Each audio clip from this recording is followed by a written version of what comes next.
오늘의 역대하 10장 말씀 통해서 르호보암이 실패한 이유라는 제목으로 같이 은혜 나누겠습니다. 이스라엘은 이 다윗과 솔로몬 때를 지나면서 주변국으로부터 많은 부러움을 살 정도로 정치 경제적으로 큰 발전을 거듭해 왔습니다. 하지만 이 통일왕국 이스라엘은 솔로몬이 죽고 나서 르호보암 때로 넘어오면서 국론이 분열이 되고 급기야 남과 북이 갈리는 그러한 민족적 비운을 맞아야만 했습니다.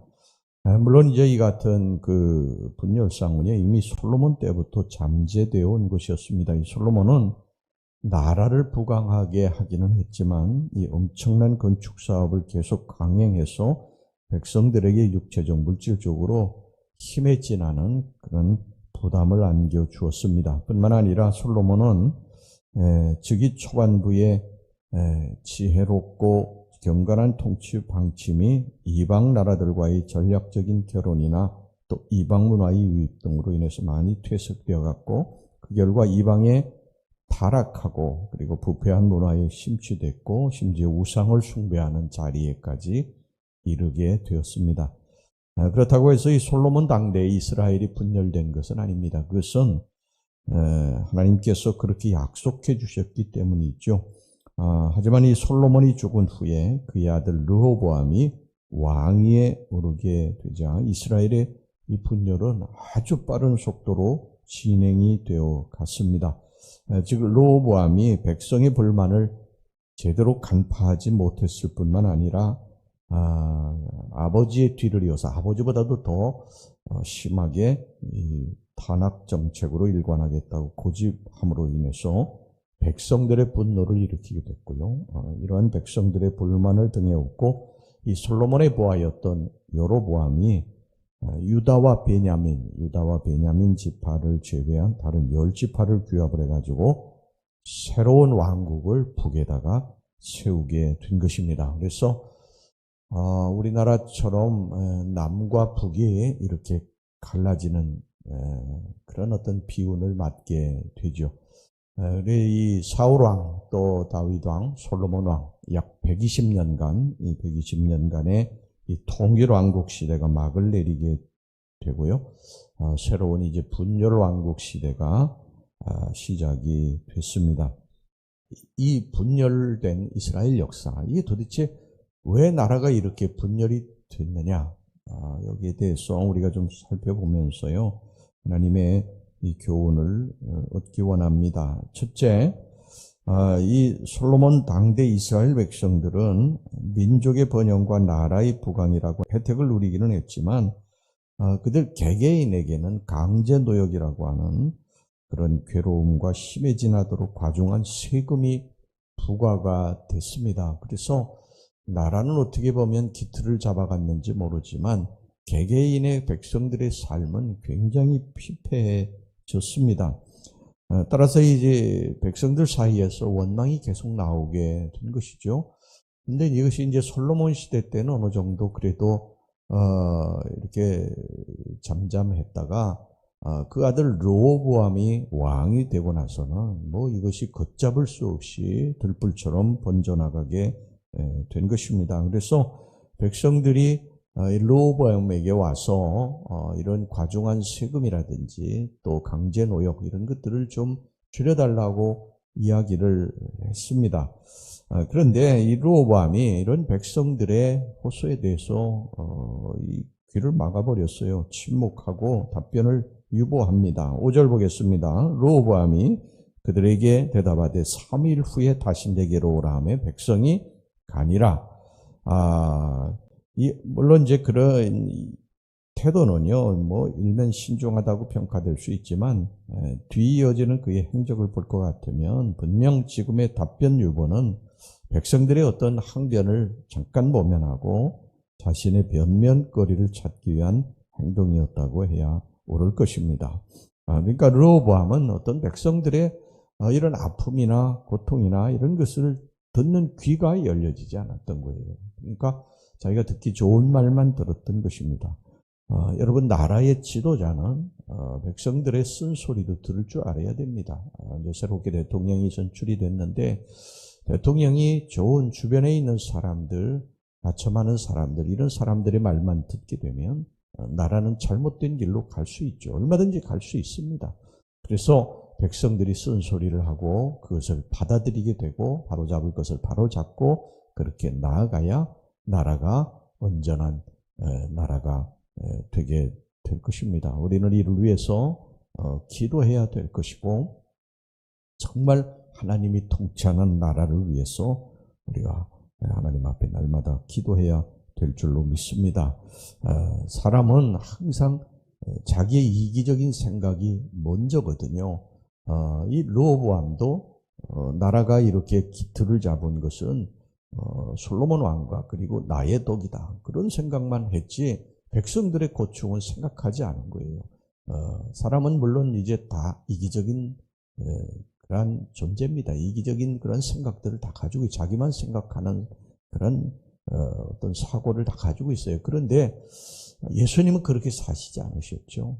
자신은 힘들고 어려워도 늘 주변에 있는 사람들, 주변에 있는 상황들 이런 것들을 먼저 살폈지 않습니까? 이런 자비로움을 우리가 가지고 살아야 될 줄로 믿습니다.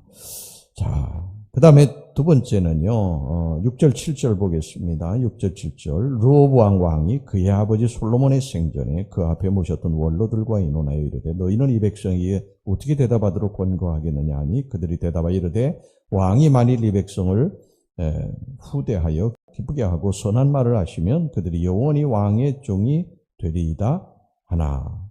그러니까 이제 르호보암이 이 부분에 대해서 백성들이 와가지고 항의하고 이제 항변하는 그런 내용에 대해서 원로들에게, 원로라고 하는 것은 솔로몬 왕 때부터 솔로몬 곁에서 그에게 충고하고 이야기했던 그런 원로들을 말하는 것입니다. 그 원로들을 찾아서 그에 대해서 상의를 했고요. 그 다음에 또 이제 새롭게 임명된 젊은 사람들에게 이런 상황들에 대해서 또 질문을 했습니다. 그런데 이 르호보암 왕은 원로들이 하는 그런 이야기, 그 쓴소리의 귀를 막아버렸어요.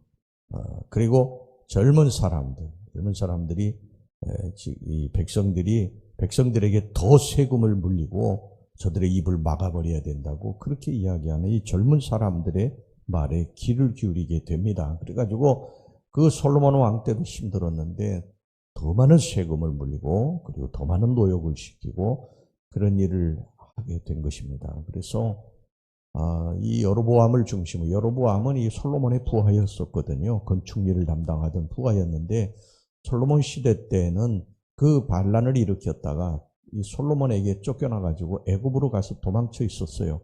그런데 이제 솔로몬이 죽고 나가지고 여로보암이 이제 돌아왔습니다. 자기 나라로 유대 나라 돌아와가지고 백성들의 그 고충을 듣고 르호보암 왕에게 이것을 시정을 요구했지만 듣지 않으니까 결국은 반란을 다시 일으키게 됩니다. 그래서 나라가 이제 갈라지게 된 것이죠.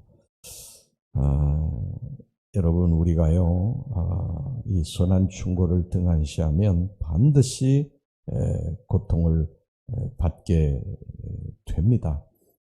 그래서 우리는 하나님의 말씀 또 예수님의 말씀 이것을 귀담아 들어야 되고 사람들의 선한 충고 이런 것들도 받아들여서 나의 어떤 발전의 계기로 삼아야 될 줄로 믿습니다.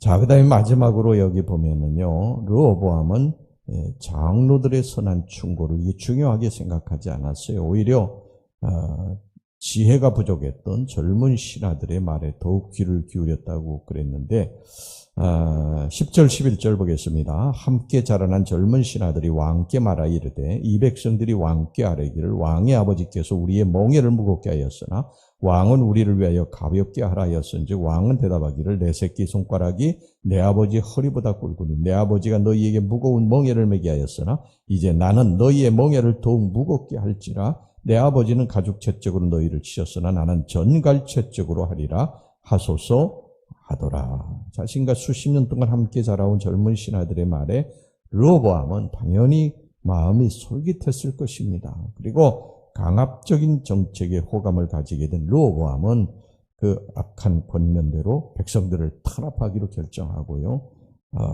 이제 마침내 왕국의 분열을 초래하고 말았습니다. 여러분, 우리 주변에 정말 좋은 사람들이 있어야 됩니다. 우리들이 정말 만남의 축복을 위해서 많이 기도하셔야 됩니다. 제가 늘 말씀드리지만 우리들이 주변에 악한 사람들이 있으면요, 반드시 내가 악한 길로 가게 되어 있어요. 시편 1편 1절에 뭐라고 합니까? 복 있는 사람은 악인들의 꾀를 따르지 아니하며 죄인들의 길에 서지 아니하며 오만한 자들의 자리에 앉지 아니하고. 우리가 잘못되는 것은 우리 곁에 어떤 사람들이 있는가에 많이 달려 있습니다. 잘못된 사람이 있으면 그 사람을 쫓아가지고 반드시 잘못될 수 있다는 것입니다.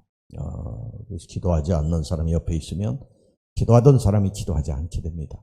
여러분, 신앙의 사람을 곁에 두셔야 돼요. 저 사람은 저렇게 살으니까, 친한 사람이 그렇게 살으니까 나도 그렇게 해야 되겠다, 이런 생각을 품게 되는 거예요. 항상 여러분, 근묵자옥이라고 그래가지고 목을 이렇게 가는 사람은요, 아무리 조심해도 이 손이나 몸에 묵이 먹게 되어 있어요. 그러니까 우리는 항상 옆에 기도하는 사람, 신실한 사람, 말씀대로 사는 사람, 하나님을 사랑하는 사람을 곁에 두고 그렇게 살아야 됩니다. 특별히 여러분들뿐만 아니라 여러분들의 자손들을 위해서 그렇게 기도하셔야 됩니다. 날마다 좋은 만남의 축복이 있기를 위해서 기도하셔야 됩니다. 주변에 악한 사람들이 있으면 반드시 악한 길로 가게 되어 있어요. 그러니까 주변 좋은 사람들 하나님 붙여주세요. 내 손주들 하나님 좋은 사람들 옆에 붙여주세요. 여러분, 그렇게 만남의 축복을 위해서 늘 기도하시기를 주의 이름으로 축원합니다. 기도합시다. 하나님 아버지, 오늘 르호보암이 실패한 이유에 대해서 같이 살펴보았습니다. 우리 주님, 저희들이 주변에 좋은 사람들을 붙여주시옵소서. 이 르호보암은 주변에 악한 자들, 지혜롭지 못한 자들이 있으니까 르호보암이 그 말을 따르다가 결국 멸망의 길로 갔습니다. 우리 하나님, 우리 곁에, 또 우리 자녀들 곁에, 우리들 손주들 곁에 좋은 사람들, 신앙의 사람들, 기도의 사람들, 또 긍정적인 사람들 붙여주시어서 하나님, 우리들이 자손만대로 하나님 축복받고 살게 주시옵소서. 예수님의 이름으로 기도하옵나이다. 아멘.